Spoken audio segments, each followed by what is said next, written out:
Татарстан имамнары үшін махсус әзірленген сәнғатлы сөйлем курслары зор қызықсыны уятты.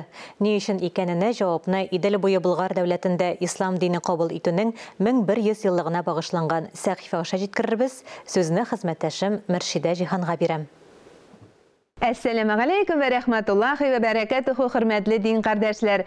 Сөйлем осталыгы дип аталган масштаблы проект мөхтәсибәтләргә дә килеп җитте. Ул Казан дәүләт мәдәният институтының Татарстан Республикасы президенты каршындагы татар телен һәм Татарстан Республикасында яшәүче халыклар вәкилләренең туган телләрен саклау, үстерү мәсьәләләре комиссия ярдәме белән әзерләнде. Иң әүвәл матур сөйлем күнекмәләрен район имамнарына өйрәтсәләр, шушы көннәрдә Иман нуры һәм Ярдәм мәчетләрендә сөйлем осталыгы дәресләре үтте.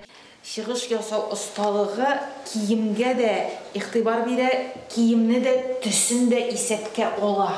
Әлеге проект нәзарәтнең барлык мөхтәсибәтләрен һәм 1530 дин әһелен кулачлар дип ниятләнә. Сөйлем дәресләре махсус программа белән укытыла. Аның өчен Татарстан диния нәзарәте аша тәкъдимнәр кабул ителгән. Әлеге тәкъдимнәр аша дини чыгыш, вәгазьләү үзенчәлекләре нигез итеп алынган. Укытучылар Казан дәүләт мәдәният институтының сөйлем осталыгы курсы белгечләре. Имамнар өчен без махсус 4 сәгатьлек программа төзедек. Аларга күбрәк кирәк була торган, алар эшчәнлегендә күбрәк кирәк була торган мәгълүмат күнегүләр кулланыла. Шул исәптән озан әйтү өчен тавыш килү күнегүләре дә бар.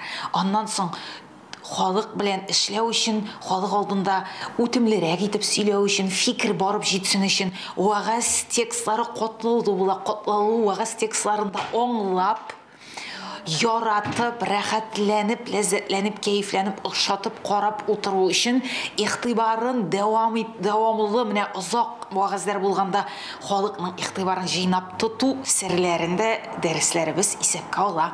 Матур сөйлемнең ни икәнен яхшы белсәк тә, татар теленең бөтен нечкәлекләренә кадәр аңлатырлар дип күз алдына да китермәдек ди имамнар.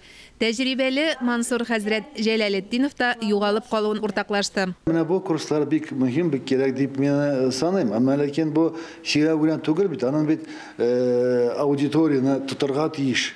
Кеше сөйләгәндә аны халык сиңа авызын ачып карап торырга тиеш. Башта имамнарга сөйлем осталыгына әзерлек этаплары турында аерым-аерым аңлатылды. Мәсәлән, тышкы кыяфәт, халык каршына чыгу, ишарә белән бәйле тәкъдимнәрне хәзрәтләр язып угалды. Әлхәмдүлилләх, мәчетләребезгә яшьләребез агылып килеп тора һәм инде алар килгәннән соң матур булмаган телдә аларга аңлатсаң, алар инде бүген килә дә икенче көнне килмәскә дә мөмкин. Инде кемдер матур әдәби телдә яхшы итеп вәгазен җиткерсә һәм инде аңлаешлы телдә халыкка кереп, күңеленә үтеп керерлек итеп җиткерә икән, бу вакытта ул кеше киләчәктә дә киләчәк һәм инде динебез иншалла күтәреләчәк. Әлбәттә, бер-ике дәреслә генә сөйлем осталыгына ирешү мөмкин түгел. Шуңа күрә мөстәкыйль шөгыльләнү өчен дин әһелләренә чыгыш ясау сәнгате нигезләре һәм әдәби сөйлем дип аталган җыентыклар таратыла. Оста итеп вәгазь сөйләүчеләр Татарстанда күп түгел. Димәк, әлеге сөйлем осталыгы проектына бу мәсьәләне хәл итүдә өметләр зурдан. Көткән өметләребез аклансын дигән теләктә бу атнага саубуллашам. Җомга көнебез мөбарәк булсын. Әссәламу алейкум вә рәхмәтуллаһи вә бәрәкәтүһү.